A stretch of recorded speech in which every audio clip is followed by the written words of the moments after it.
photography, and then where you are. Cool. Yeah. Yeah. So just going back to being a photographer, you mentioned you were really, you didn't really know how to talk to anyone. You were more of an introvert. But when you started getting deeper and deeper into becoming a photographer, what hard skills or soft skills did you feel like was most important to your success? I think the ability to connect with people, that is probably the most important one. So the stuff that I had to do was like I photographed for stand-up comedy a lot back in Australia. Yeah, so which means That that must have been fun. yeah, it was really fun. But also because when some of the venues they're not huge venues, like not what you see in Netflix. Some of the venues are really small, like a classroom or even half a classroom, right? Startups. And for people to be sitting there and they're laughing, and you have to be right beside them to photograph them laughing and not let them be uncomfortable. So it takes a certain type of, I guess, courage and skill to learn the moments when to take and how to slowly get close to people as well.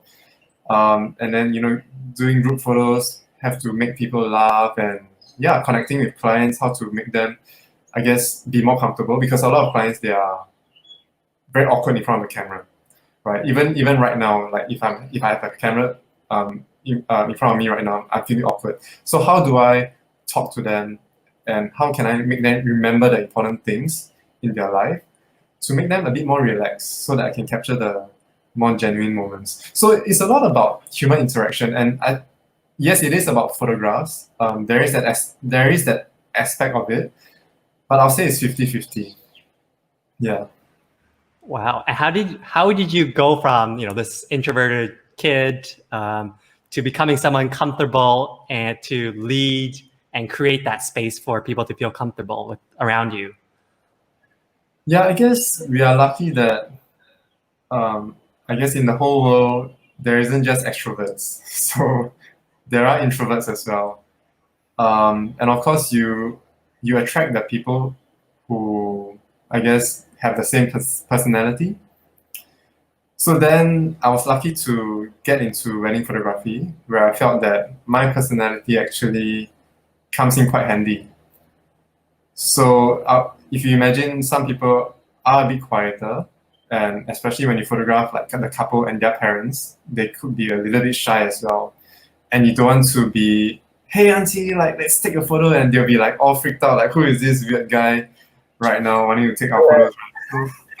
That is like the 21st party, right? No, and imagine the auntie reply, "Yo, how are you?" I think you will freak out. I will freak out. Some aunties are quite cute, Some aunties are quite cute. I know. You just need to kind of learn how to work with them, right? And then so different people have different personalities, and those who are more extroverted, right?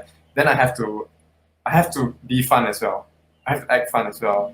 But those who are quieter, then I can talk a bit softer, a bit slower, and just connect with them on a softer level. So yeah. Oh, so maybe you can, be a little bit more personal. Share with us one of this most memorable experience of yours. Shooting photography. What was the most challenging kind of shoot that you've done? There are a lot of challenging shoots depending on the location, the clients, the venues, right? Wedding planners. But very early on, when I wasn't that into wedding photography yet, I was just starting out. So I wanted to do a personal project, and I wanted to photograph same-sex couples, actually. So I photographed a friend's friend. So I flew to Hong Kong, photographed them in their apartment. So the girl is Singaporean, the partner is, I don't know where she's from Europe, I think. Yeah, I forgot which country. And it was during that period when I started asking questions when I was photographing. So if you think about the more typical wedding shots 10 years ago, Okay, it will be a lot of like, bridal studio kind of shots, the wedding gown in front of like Clarke Quay and the buildings behind. But I wanted to do something a little bit more different, more meaningful. And I remember at one point of time, it was the later part of the shoot. It was nighttime. I was about to head off, and I asked the girl. She's called Ivy. So I asked Ivy if there's one thing about your partner, Mara, that you are the most proud of. I want you to just let her know through just touching her hand. And at that point, it was still okay. They were just like touching each other's hands. Then after that, I said, maybe you can let her know what was that moment. So she said it to Mara, and I didn't hear it because it was very soft. But after she said it, the look from Mara, like, it was that kind of look of knowing, just between two people. And that was about 9 years ago. But I always remember that look. And it drove me to continue doing what I do, because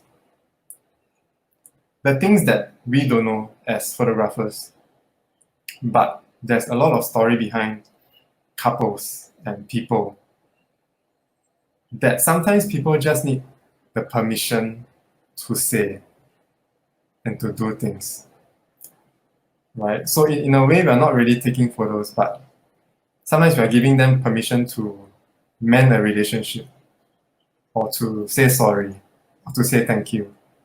So that's kind of what I do, and that's what keeps driving me to do what I do. Wow, that's a very powerful moment. Thank you for sharing that with all of us here. We really appreciate it. No stories at all. So over the years, there's a lot of such moments. Sometimes it's a hit and miss. Some parents are uncomfortable, but I'll try to do it every time, because you never know when it's gonna happen. Yeah. Awesome. Cool. Hey, this is CS from More Money Malaysia. We are a platform dedicated to helping Malaysians like you make smart financial decisions. And the way we do that is through providing you with actionable advice, such as the video you just saw, right? But we're not here just to become your intellectual entertainment. We really do want to see you succeed, because we want to see you live that ultimate life that you've always dreamt of, right? And in order for us to do that, what we've decided to do is we want to help make it easier for you by providing different types of rewards throughout the months. So make sure you check out the description below, click on that link and see what type of reward you might be able to qualify for by taking action right now. And if you have any other questions about any of this, feel free to contact us wherever you find us. Take care.